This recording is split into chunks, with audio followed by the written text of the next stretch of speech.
15, pela grade. Não há nada, nunca houve nada parecido com um espaço-porto lotado na periferia da capital de um planeta populoso. E estão lá as grandes máquinas descansando, poderosas em seus espaços. Se você escolher bem a hora, há a visão impressionante dos gigantes descendo para o descanso ou, algo ainda mais emocionante, a decolagem veloz das bolhas de aço. Todos os processos envolvidos são quase totalmente silenciosos. A força motriz é o surto silencioso de núcleos mudando para arranjos mais compactos. Em termos de área, 95% do porto é dedicado a isso. Quilômetros quadrados são reservados às máquinas e aos homens que cuidam delas, e para os calculadores que servem aos dois. Somente 5% do porto é entregue às ondas humanas, para quem esta é a estação de trânsito para todas as estrelas da galáxia. É verdade que bem poucas cabeças param e consideram uma malha tecnológica que liga os caminhos espaciais. Talvez algumas delas possam se impressionar ocasionalmente com o pensamento das milhares de toneladas representadas pelo aço aterrissando, que parece tão pequena a distância. Um desses cilindros ciclópicos poderia, concebivelmente, perder o raio piloto e cair a 1 quilômetro do ponto de aterrissagem esperado, pelo teto de vidro da imensa sala de espera, de forma que somente um vapor orgânico e algum fosfato em pó restasse para marcar o falecimento de milhares de homens. Isso nunca poderia acontecer, no entanto, com os equipamentos de segurança em uso. E somente o pior neurótico consideraria seriamente essa possibilidade. Então, no que eles pensam? Não é só uma multidão, vejam. É uma multidão com um objetivo. Esse objetivo paira sobre o lugar e deixa a atmosfera mais pesada. Formam-se filas. Pais cuidam dos filhos. A bagagem é manobrada em massas precisas. As pessoas estão indo para algum lugar. Considere então o isolamento psíquico de uma única unidade dessa multidão, com intenções perfeitamente definidas, que não sabe para onde ir, mas que sente mais intensamente do que qualquer um dos outros a necessidade de ir para algum lugar, qualquer lugar, ou quase qualquer lugar. Mesmo sem telepatia ou qualquer um dos métodos grosseiramente definidos para uma mente tocar outra, há suficiente conflito na atmosfera em um humor intangível, que basta para levar o desespero. Basta? Transborda, encharca e afoga. Arcadia Darrow, vestida com as roupas emprestadas, parada em um planeta emprestado, em uma situação emprestada de uma vida que também parecia emprestada, queria ardentemente a segurança do útero. Ela não sabia que era isso que queria. Ela só sabia que a própria abertura do mundo aberto era um grande perigo. Ela queria um ponto fechado em algum lugar distante, em algum canto inexplorado do universo, onde ninguém a procuraria. E lá estava ela, pouco mais de 14 anos, cansada como se tivesse mais de 80, amedrontada como se tivesse menos de 5. Quais estranhos, entre as centenas que passavam por ela, tão próximos que ele sentiu o toque, eram da segunda fundação. Que estranho poderia não a ajudar, mas instantaneamente destruí-la por causa do seu conhecimento culpado, seu conhecimento único, de onde estava a segunda fundação. E a voz que se dirigiu a ela foi um trovão que gelou o grito em sua garganta. Ei, senhorita, disse a voz irritada. Você vai usar a máquina ou vai ficar aí parada? Só então ela percebeu que estava parada na frente da máquina de vender passagens. Você coloca uma nota de alto valor na abertura e ela some de vista. Você aperta o botão embaixo do seu destino e uma passagem sai, junto com o troco correto, tal como determinado pelo aparelho de escaneamento eletrônico que nunca erra. Era uma coisa bastante comum e não havia motivo para alguém ficar parado na frente dela por 5 minutos. Arcade enfiou uma nota de 200 créditos na abertura e, de repente, ficou consciente do botão marcado Trantor. Trantor, capitão morta do Império Morto. O planeta no qual ela havia nascido. Ela apertou o botão como se sonhasse. Nada aconteceu, exceto que as letras vermelhas brilharam, mostrando 172,18. 172,18. 172,18. Era a quantia que faltava, outra nota de 200 créditos. A passagem foi emitida. Saiu fácil da mão dela e o troco caiu depois. Ela o pegou e correu. Sentiu o homem atrás dela chegando perto, ansioso por sua chance de usar a máquina, mas se livrou dele e não olhou para trás. No entanto, não havia nenhum lugar para onde fugir. Todos eram seus inimigos. Sem perceber, ela estava olhando o sinal gigantesco e brilhante que flutuava no ar. Stephanie, Anacreon, Fermus. Havia até mesmo um com Terminus, e ela queria muito segui-lo, mas não ousava. Por uma pequena quantia, ela poderia ter alugado um notificador que estaria programado para qualquer destino que quisesse e que, quando colocado em sua bolsa, seria ouvido somente por ela, 15 minutos antes da hora de embarque. Mas tais aparelhos eram para pessoas que estão razoavelmente seguras e que conseguem parar para pensar neles. E então, tentando olhar para os dois lados simultaneamente, ela correu direto para uma barriga macia. Sentiu o gemido assustado e a falta de ar, e uma mão segurou seu braço. Ela se retorceu desesperada, mas não tinha ar para fazer mais do que soltar um pequeno gemido. Seu captor a segurou firmemente e esperou. Devagar ela conseguiu olhar para ele. Era um pouco gordo e baixo. Seu cabelo era branco e abundante, penteado para trás para dar um ar de nobreza que não combinava muito com o rosto redondo e rubro que integrava sua origem campestre. Qual é o problema? Ele falou finalmente com uma curiosidade franca. Você parece meio amedrontada. Me desculpe, murmurou Arcade em pânico. Preciso ir. Me perdoe. Mas ele ignorou isso completamente e disse: Cuidado, garotinha. Você vai deixar cair sua passagem. Ele tirou de seus dedos, que não resistiram, e olhou com muita satisfação.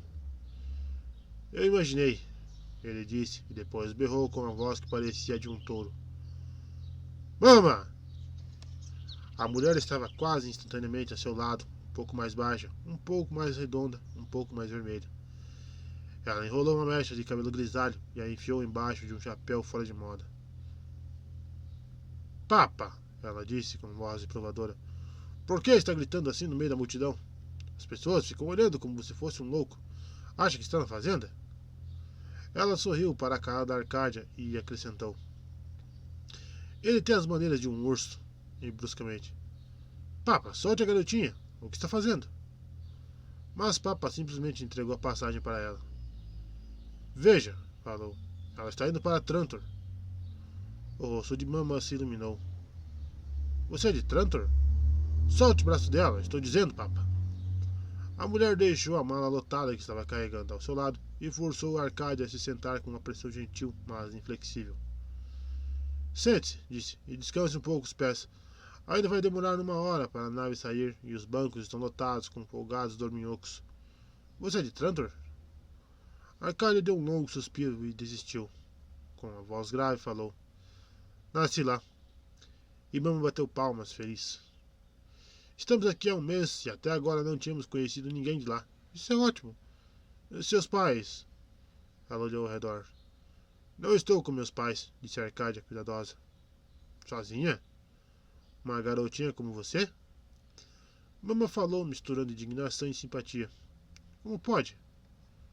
Mama, Papa bateu em seu ombro. Deixe-me falar. Há algo errado. Acho que ela está assustada. Sua voz, embora tivesse a óbvia intenção de ser um sussurro, era plenamente audível para Arcádia. Ela estava correndo. Eu a observei, e nem olhava para onde estava indo. Antes que pudesse sair do caminho, ela se chocou comigo. E sabe o que? Acho que ela está com problemas. Então fique quieto, Papa. Em você, qualquer um poderia se chocar. Ela se sentou junto com a Arcádia na mala, que afundou um pouco sob o peso extra, e colocou um braço ao redor do ombro trêmulo da menina. Você está fugindo de alguém, minha querida? Não fique com medo de me contar, eu vou ajudá-la. Arcádia olhou para os gentis olhos cinzentos da mulher e sentiu seus lábios tremendo. Uma parte de seu cérebro dizia que aqui estavam pessoas de Trantor, com quem ela poderia viajar, que poderiam ajudá-la a permanecer no planeta até que pudesse decidir o que fazer em seguida, para onde ir. Em outra parte de seu cérebro, muito mais alta, falava incoerentemente que ela não se lembrava de sua mãe que ela estava mortalmente cansada de lutar contra o universo, que só queria ser abraçada por braços fortes e gentis, que, se sua mãe estivesse viva, ela poderia. E pela primeira vez naquela noite, ela estava chorando.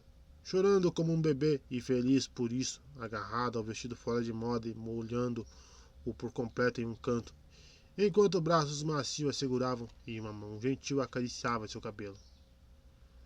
Papa ficou olhando para a dupla sem saber o que fazer, procurando inutilmente um lenço que, quando encontrado, foi arrancado de sua mão. Mama lançou-lhe um olhar de advertência. As multidões passavam pelo pequeno grupo com a verdadeira indiferença das multidões desconectadas em todos os lugares. Eles estavam, para todos os efeitos, sozinhos. Finalmente, o choro se tornou um soluço e Arcádia deu um sorriso fraco enquanto limpava os olhos vermelhos com o lenço. Que coisa! Ela sussurrou. Eu. Shh, shh, não fale, disse Mama. Só fique sentado e descanse um pouco. Recupere fôlego. Depois nos conte que está errado e vai ver, vamos resolver e ficará tudo bem. Arcádia juntou o que sobrava de sua esperteza. Ela não podia contar a verdade. Não poderia contar para ninguém. Estava muito cansada para contar uma mentira que prestasse. Falou com um sussurro. Estou melhor agora. Bom, disse Mama. Agora, diga-me por que está em apuros. Fez algo errado? É claro, não importa o que fez, vamos ajudá-la. Mas diga a verdade. Por uma amiga de Trantor, qualquer coisa, acrescentou Papa expansivo. Não, mamã.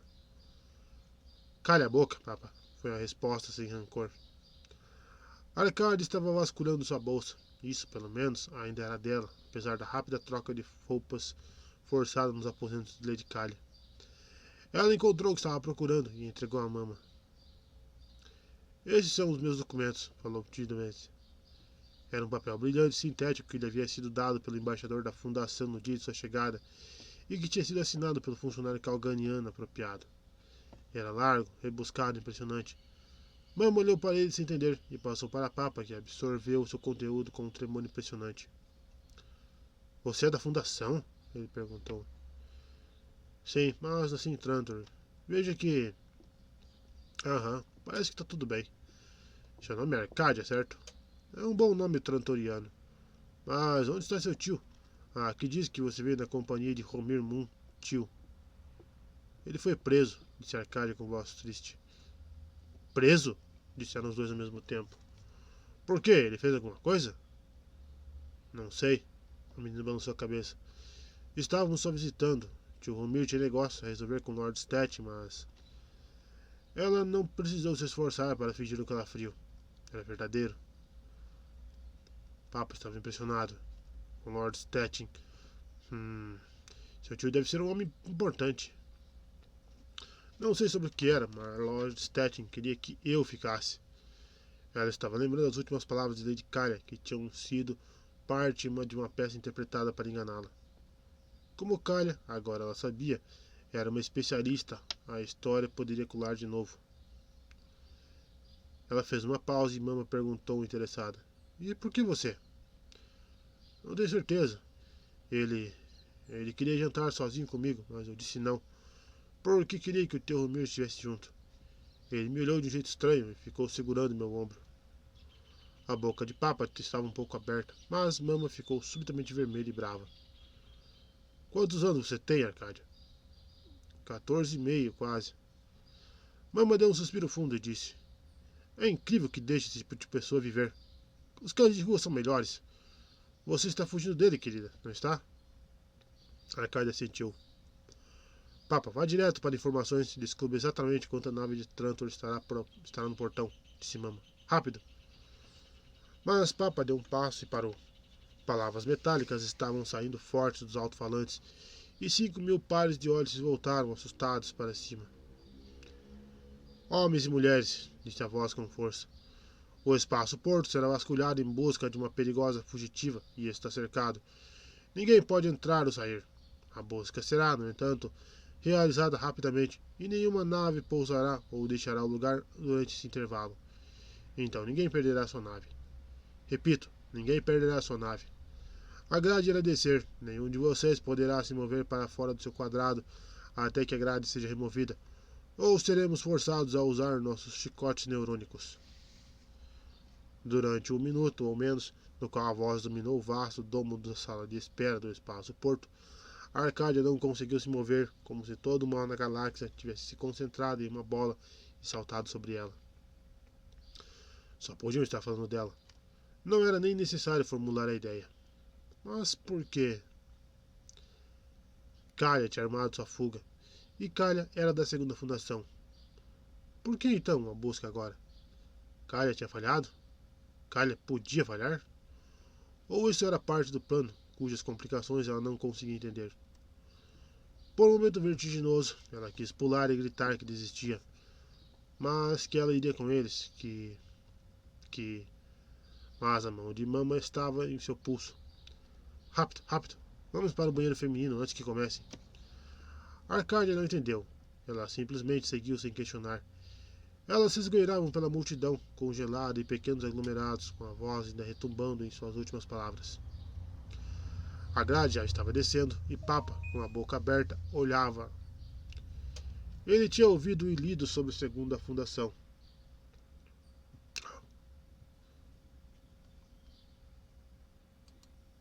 Ele tinha ouvido e lido sobre ela, mas nunca vira o objeto em si. Ela brilhava no alto, somente uma série de feixes de radiação estreitos e cruzados que faziam o ar brilhar em uma rede inofensiva de luzes piscantes. Era sempre arranjada de forma a vir lentamente de cima, com o objetivo de representar uma rede caindo, com todas as terríveis implicações psicológicas de ser preso em uma armadilha. Estava no nível da cintura agora, 3 metros separando as linhas brilhantes em cada direção. Em seus 9 metros quadrados, Papa estava sozinho, mas os quadrados próximos estavam lotados. Ele sentiu que, isolado, chamava atenção, mas sabia que tentar se mover para o anonimato maior de um grupo significaria cruzar as linhas brilhantes, disparando o alarme e atraindo o chicote neurônico. Ele esperou. Conseguia ver, por suas cabeças da multidão quieta e na espera, a agitação distante que era a linha de policiais cobrindo a vasta área, quadrado iluminado por quadrado iluminado. Passou um bom tempo antes que um uniforme pisasse dentro de seu quadrado e cuidadosamente anotasse suas coordenadas no caderno oficial. Documentos. Papa os entregou e eles foram examinados de forma profissional. Você é Prim Palver, nativo de Trantor, em Calgan há um mês, voltando a Trantor. Responda sim ou não. Sim, sim. O que veio fazer em Calgan? Sou representante comercial de nossa cooperativa. Vim negociar com o Departamento de Agricultura de Calgan. Aham. Sua esposa está com você? Onde está? Ela aparece em seus documentos. Por favor, minha esposa está no... Ele apontou. Hunt! Chamou o policial. Outro uniformizado se juntou a ele. Primeiro disse seco. Outra dama no banheiro. Pela galáxia. O lugar deve estar explodindo com tantas. Anota o nome dela. Ele indicou o campo dos documentos. Mais alguém com você? Minha sobrinha. Ela não aparece nos documentos. Veio separadamente. Onde está? Não importa, já sei. Escreva o nome da sobrinha também, Ranto. Qual é o nome dela? Escreva Arcádia Palver. Fique aqui, Palver. Vamos cuidar das mulheres antes de irmos. Papa aguardou numa espera interminável. E então, muito tempo depois, Mama surgiu marchando em sua direção, a mão de Arcádia firmemente na dela, os 2 policiais logo atrás.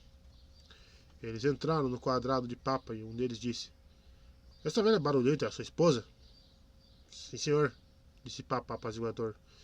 Então é melhor avisá-la de que pode ter problemas se continuar falando assim com a polícia do primeiro cidadão. Ele endireitou os ombros. Essa é sua sobrinha? Sim, senhor. Quero os documentos dela. Olhando direto para seu marido, Mama balançou a cabeça de forma quase imperceptível, mas vigorosa. Uma curta pausa e Papa disse, com um sorriso fraco: Acho que não posso fazer isso. O que quer dizer que não pode? O policial esticou a mão. Entregue-os para mim. Imunidade diplomática, disse Papa calmamente. O que quer dizer? Disse que sou representante comercial de minha cooperativa. Estou credenciado junto ao governo calganiano como um representante estrangeiro, e meus documentos provam isso. Mostrei-os ao senhor, mas agora não quero mais ser incomodado. Por um momento, o policial ficou desconcertado. Preciso ver seus documentos. São ordens. Vamos embora, falou Mama de repente. Quando quisermos vocês, nós os chamaremos, seus vagabundos. O policial mordeu os lábios. Fique de olho neles, Ranto. Vou buscar o tenente. Boa sorte, falou Mama quando ele se virou. Alguém riu, mas parou de repente. A busca estava se aproximando do fim. A multidão ficava cada vez mais impaciente. 45 minutos tinham se passado desde que a grade começara a descer, e isso era muito tempo para todos os efeitos. O tenente dirige abriu o caminho com pressa, portanto, rumo ao centro da multidão. Essa é a garota? Ele perguntou cansado. Olhou para ela, que obviamente combinava com a descrição. Tudo isso por uma criança. Os documentos dela, por favor, pediu. Eu já expliquei, começou o Papa. Sei que o senhor explicou e peço perdão, disse o tenente. Mas tenho minhas ordens e não posso mudá-las. Se o senhor quiser, pode protestar depois. Enquanto isso, se necessário, devo usar a força. Houve uma pausa e o tenente esperou pacientemente. Então o Papa falou firme. Dê-me seus documentos, Arcádia. Ela balançou a cabeça, em pânico, mas o Papa disse. Não tenha medo, entregue-os para mim. Em defesa, ela entregou os documentos que mudaram de mãos. Papa abriu os olhos e olhou-os cuidadosamente, depois os entregou. O tenente, por sua vez, olhou cuidadosamente. Por um longo momento, ele levantou os olhos e mirou Arcádia. Depois fechou a caderneta. Tudo em ordem, falou. Certo, homens. Ele saiu, e em 2 minutos, talvez pouco mais, a grade tinha desaparecido e a voz no alto sinalizou a volta ao normal. O barulho da multidão, repentinamente liberada, ergueu-se. Como? Como? Disse Arcádia. Shh, não diga nada, falou o Papa. Melhor entrarmos na nave. Ela já vai estar na plataforma. Eles entraram na nave. Tinha uma cabine privativa e uma mesa na sala de jantar. 2 anos-luz já os separavam de Calgan e Arcádia. Finalmente ousou trazer o assunto novamente. Mas eles estavam atrás de mim, Sra. Palver, ela falou. E eles deviam ter minha descrição e todos os detalhes. Por que me deixou ir? E Papa abriu um grande sorriso sobre seu rosbife. Bem, Arcádia, minha criança. Fácil. Você está lidando com agentes, compradores e concorrentes que aprendem alguns truques. Em 20 anos, aprendi alguns. Veja, criança. Quando o tenente abriu seus documentos, encontrou uma nota de 500 créditos dentro, bem dobrada. Simples, não? Vou lhe pagar. Sério, tem bastante dinheiro. Bem, o rosto largo de Papa deu um sorriso embaraçado ao recusar. Para uma garota do campo. Arcádia desistiu. Mas, se ele tivesse ficado com o dinheiro e me prendido do mesmo jeito, e ainda acusado de suborno, e desistir de 500 créditos? Conheço essa gente melhor do que você, garota. Mas Arcádia sabia que ele não conhecia as pessoas melhor. Não essas pessoas. Em sua cama, naquela noite, ela pensou cuidadosamente e sabia que nenhum suborno teria impedido um tenente de prendê-la, a menos que isso tivesse sido planejado. Eles não queriam capturá-la, mas tinham feito toda a pantomima. Por quê? Para garantir que ela fosse embora? E para Trantor? Será que o casal obtuso e de bom coração com quem estava agora eram apenas um instrumento das mãos da segunda fundação, tão indefesos quanto ela mesma? Eles devem ser. Ou não. Tudo era tão inútil. Como poderia lutar contra eles? Qualquer coisa que fizesse poderia ser exatamente o que aqueles terríveis onipotentes queriam. Mas precisava enganá-los. Precisava.